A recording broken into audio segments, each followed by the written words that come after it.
Yego Top TV nizere ko mumeze neza. Reka mbanze mbasuhuze mbifuriza amahoro y'Imana aho muherereye hose.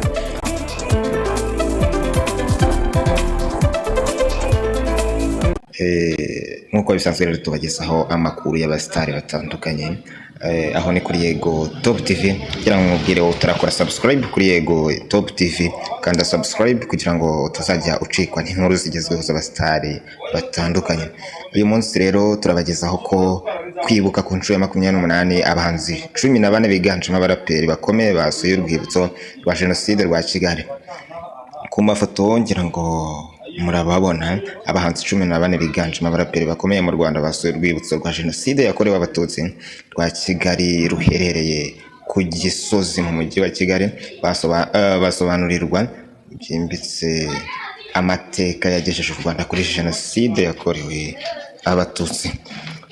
Ku gicamunsi cyo kuri uyu wa mbere tariki 11 Mata 2022 nibwo aba bahanzi basuye urwibutso rwa Jenoside rwa Kigali. Uru rwibutso ni rwo runini mu gihugu hose, urebye umubare w'abarushyinguyemo abantu benshi cyane bavanywe hirya no hino mu mujyi wa Kigali no mu nkengero. Uru rwibutso rwubatswe mu 1999. Abahanzi 14 basuye urwibutso rwa Jenoside rwa Kigali.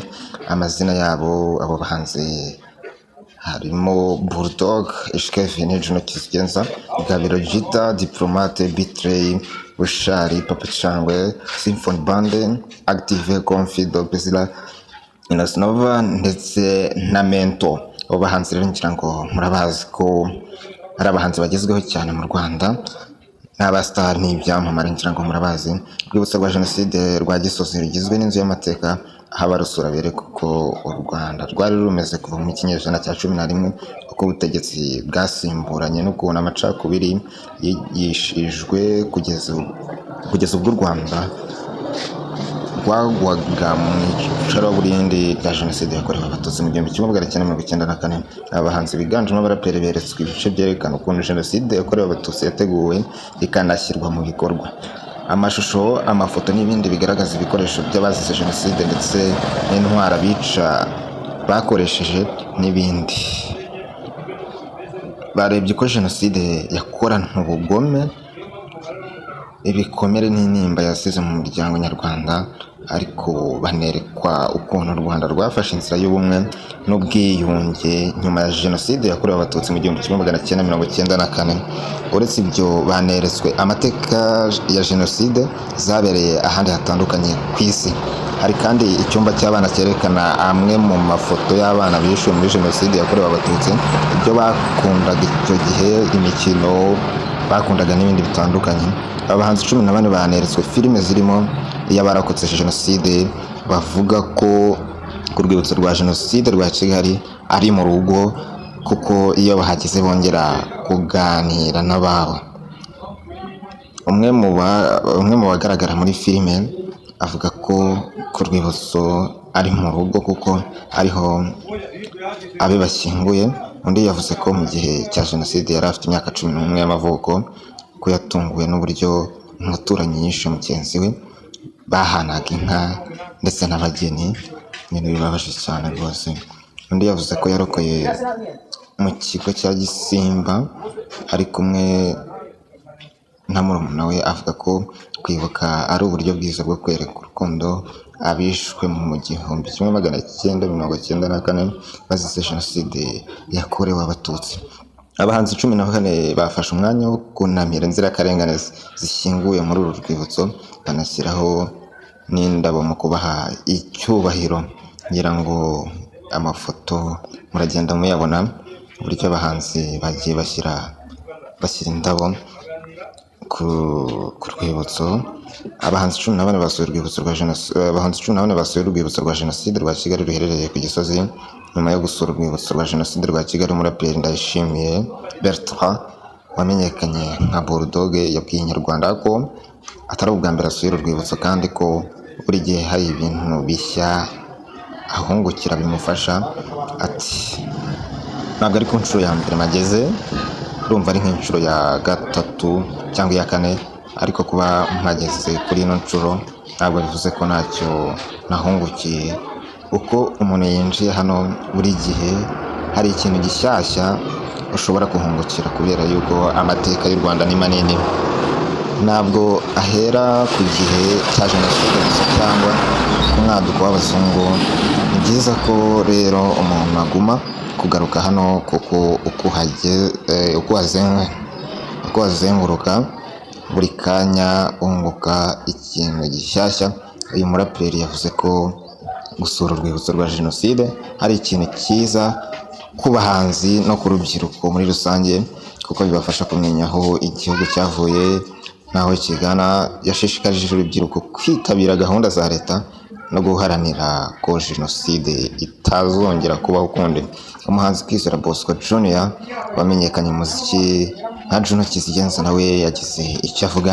Yabwiye Inyarwanda ko uyu munsi yumvise neza amateka yagejeje u Rwanda kuri jenoside yakorewe Abatutsi, kuko mu nshuro zose yasuye uru rwibuko akiri umwana. Avuga ko yeretswe uruhare rwe nk'umuhanzi mu gusobanurira abandi amateka asharira u Rwanda rwanyuzemo no kugaragariza ukuri abadashaka kumva. Aho ni Juno Kizigenza yakomeje agira ati, nize uruhare rwanjye mu gusobanurira abandi kuko nasobanuriwe cyane kurusha mu minsi ishize. Ntabwo bwari ubwa mbere nje hano, ariko ni ubwa mbere numvise neza amateka aha hantu habitse. Uyu muhanzi yavuze ko yateguraga n'ubundi gusura urwibutso rwa jenoside rwa Kigali, bihurirana n'uko umunyamakuru w'ikigo cy'igihugu cy'itangazamakuru Nizeyimana Rakimani abagejejeho igitekerezo cyo gusura uru rwibutso rwa jenoside. Nizeyimana yatubwiye ko yagize igitekerezo cyo gusura uru rwibutso akiganiriza Bulldog, Fireman ndetse na Riderman, bamubwira ko bamushyigikiye kuko hari intambwe nziza yo kwiga amateka y'u Rwanda. Fireman na Riderman babashije kuboneka ko izindi gahunda zabatunguye. Nizeyimana avuga ko yishimira ko igitekerezo yagize cyashyizwe mu bikorwa, abahanzi bakabasha kwibonera byinshi. Ati Nizeyimana yakomeje avuga ati, amateka yacu ni igihugu cyacu, buriya n'ubuhanzi hari icyo bivuze, hari aho bifurira. Ari byiza kubona urubyiruko, byari byiza kubona abahanzi bakuru, abakiri batoya, abaje bwa mbere, abaje bwa kabiri. Urumva ko hari inyigisho bahakuye. Uyu munyamakuru yasabye abahanzi kurushaho gukoresha ijwi ryabo bagahangana n'abakomeje gupfobya jenoside yakorewe Abatutsi, bakagoreka n'amateka yayo. Hasi arakomeza amubona amafoto basobanurirwa byimbitse amateka yagejeje u Rwanda kuri jenoside yakorewe Abatutsi. Abahanzi bafashe umwanya wo kunamira inzirakarengane zishyinguye mu rwibutso rwa jenoside yakorewe Abatutsi rwa Kigali, banashyira indabo kumva mu kubaha icyubahiro. Ngira ngo amafoto mwagiye muyabona. Nizeyimana Raki, umunyamakuru wa televiziyo Rwanda, niwe wagize igitekerezo cyo gusura urwibutso aganiriza Bulldog, Riderman. Nubwo bamwe muri abahanzi batabonetse harimo Riderman na Fireman, ariko mu by'ukuri nuko bagize gahunda zitandukanye. Gusa abakunzi ba Yego Top TV, iki ni ikintu gishimishije kuko ibyabaye ni amahano ateye ubwoba, ibintu tutifuza ko byazongera kuba. Ari nayo mpamvu tuba dukwiye kwiga amateka, cyane cyane abakiri bato, kugira ngo tumenye aho igihugu cyacu cyavuye.